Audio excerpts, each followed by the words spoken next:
दोस्तों नमस्कार। Colonel Ajay CO Ajay astromony group first global astro finance digital channel से आपसे मुखातिब होता हूं। आज है 12 जून सन 2024 बुधवार। दोस्तों आपको याद होगा प्याज लहसुन जैसी महत्वपूर्ण कमोडिटीज पर हमने आपको लगातार अपडेट और विश्लेषण दिए हैं। दोस्तों विश्लेषण वो है जो समय पे आपको मिले और समय से एंट्री और समय से एग्जिट की बात करें। प्याज के ऊपर आप हमारे पिछले लगभग 1-1.5 महीने पहले के अपडेट देखें।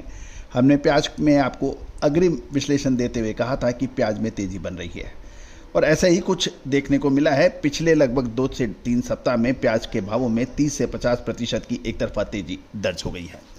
जानिए पूरी रिपोर्ट विस्तार से। साथ साथ एक और महत्वपूर्ण बात, साप्ताहिक वीकली न्यूज़लेटर यानी साप्ताहिक न्यूज़लेटर एग्रो कमोडिटीज़ की अपडेट के लिए मात्र 3,000 रुपये वार्षिक शुल्क पर ही उपलब्ध है। नंबर स्क्रीन पे दिए गए हैं, संपर्क कर सकते हैं। दोस्तों इससे पहले हम प्याज की ये एपिसोड शुरू करें, आपसे एक विनम्र अनुरोध। यदि आप हमारे चैनल पे पहली बार आए हैं, अभी तक सब्सक्राइब नहीं किया है, यदि चैनल पसंद आए तो ही आप सब्सक्राइब कीजिए। शो पसंद आने पर लाइक कीजिए और आपके इलाके में प्याज के क्या भाव मंडी में चल रहे हैं उसको कमेंट बॉक्स में अवश्य लिखिए ताकि पूरा देश इससे लाभान्वित हो पाए। खबर निकल के आ रही है कि प्याज के बाजार ने एक तरफ अब तेज़ी देखी जा रही है। इसका प्रमुख कारण बकरा ईद बताया जा रहा है, क्योंकि 17 जून के आसपास बकरा ईद सेलिब्रेट होगी और इस वजह से प्याज की डिमांड अच्छी बताई जा रही है और दाम पिछले लगभग 2 से 3 सप्ताह में 30 से 50% तक बढ़ने के समाचार मिल रहे हैं। कुछ खबर ये भी आ रही है, कुछ व्यापारियों ने प्याज का स्टॉक भी करना शुरू कर दिया है और उनको उम्मीद है कि केंद्र सरकार बढ़ती हुई कीमतों पर अंकुश लगाने के लिए कुछ उपाय या हस्तक्षेप कभी भी कर सकती है। यदि हम महाराष्ट्र की नासिक मंडी में देखें तो सोमवार को 1 किलो प्याज की मूल थोक कीमत 26 रुपये प्रति किलो थी, जो 25 मई को दर्ज की गई थी। ये कीमत 17 रुपये से बढ़कर अब 25 रुपये प्रति केजी बताई जा रही है। अच्छी क्वालिटी वाला प्याज अब 30 रुपये किलो के आसपास बिक रहा है, क्योंकि अच्छी क्वालिटी के प्याज की कीमतें अधिक हैं, लेकिन बहुत अच्छी क्वालिटी की प्याज की कीमतों का में व्यापार का हिस्सा यानी भागीदारी कमी होती है। खबर निकल के आ रहा है कि ये तेज़ी सप्लाई और डिमांड के बीच में फ़र्क की वजह से आई है। सप्लाई धीरे धीरे कम हो रही है और डिमांड बढ़ी है। ये भी एक इम्पॉर्टेंट बात है कि किसानों और स्टॉकिस्टों को उम्मीद है कि सरकार निर्यात शुल्क कम कर देगी। लेकिन अब महत्वपूर्ण प्रश्न ये है कि यदि सरकार ने निर्यात शुल्क हटाया या कम किया या मिनिमम एक्सपोर्ट प्राइस जो निर्धारित है उसको कम किया, तो इससे बड़ी मात्रा में प्याज का एक्सपोर्ट होने लगेगा। इससे किसानों और व्यापारियों को तो फ़ायदा होगा।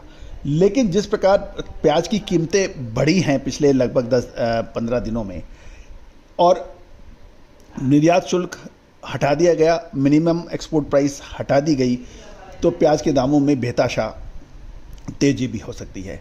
चूँकि प्याज और लहसुन एक महंगाई को नियंत्रित और बढ़ाने के अंदर एक अहम रोल रखता है, इससे अब सरकार असमंजस में है, ऐसा प्रतीत होता है। दूसरी ओर कुछ लोगों का ये भी कहना है कि लोकसभा इलेक्शन में महाराष्ट्र में सत्तारूढ़ पार्टी को आशा से कम सीट मिलना में एक महत्वपूर्ण कारण ये भी है कि प्याज के ऊपर सरकार के नियम। तो दोस्तों अब देखना ये है कि सरकार क्या नियम, क्या मूवमेंट या क्या एक्शन लेती है। लेकिन ये तो महत्वपूर्ण है कि केंद्र सरकार ने प्याज के निर्यात में 40% की ड्यूटी और न्यूनतम निर्यात मूल्य $550 रखा हुआ है। इसको देखते हुए प्याज के निर्यात में इतनी तेज़ी या इतना निर्यात नहीं हो पा रहा है जितना होना चाहिए। गौरतलब है कि मुख्य जो किसान और स्टॉकिस्ट हैं वो आशावादी हैं कि केंद्र सरकार निर्यात शुल्क हटा सकती है और इसके वजह से कीमतें बढ़ने की वो उम्मीद में प्याज का स्टॉक रखा हुआ है और वो स्टॉक कर रहे हैं।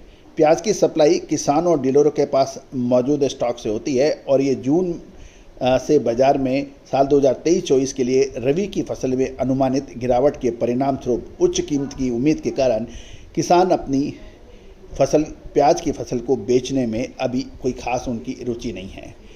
प्याज के घरेलू मांग लगातार बढ़ने के समाचार हैं। खासकर 17 जून को बकरा ईद के करीब आने से बावजूद 40% निर्यात शुल्क के कारण प्याज में उतनी तेजी नहीं आई जितनी उम्मीद कर रहे थे, ऐसा कहना है कुछ किसानों का और व्यापारियों का। महाराष्ट्र के नासिक मंडी में कुछ व्यापारियों का ये कहना है, महाराष्ट्र खासकर दक्षिण राज्यों से प्याज की आपूर्ति की मांग है, लेकिन आने वाले कुछ दिनों में प्याज बाजार में भी तेजी आने की संभावना है और प्याज का बाजार अच्छा है, बाजार को सपोर्ट मिलने की संभावना है। तो अब दोस्तों, प्याज अब एक निर्णायक मोड़ पर है कि क्या प्याज के अंदर ऊपरी स्तरों पर माल बेच लेना चाहिए या फिर प्याज में और भीषण तेजी आने की संभावना है। दोस्तों, आपको याद होगा लगभग 1.5 महीने पहले 2 महीने पहले प्याज के ऊपर कोई बात करने को तैयार नहीं था। चारों तरफ निराशा के वातावरण थी। उस वक्त हमने कहा था कि प्याज के ऊपर माल खरीदना उचित रहेगा।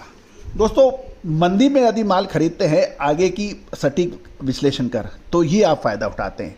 प्याज के दामों में 50-60% की तेज़ी हो जाती है, 10-20% और तेज़ी की उम्मीद करना, 40% करना, उस समय व्यापारी और किसान फंस जाते हैं। तो दोस्तों, सटीक विश्लेषण, अग्रिम विश्लेषण के लिए आप विशेष रिसर्च रिपोर्ट में सहयोग राशि अदा कर आप प्राप्त कर सकते हैं। नंबर स्क्रीन पे दिए हैं, आज ही संपर्क करें। All the very best, good luck, happy trading.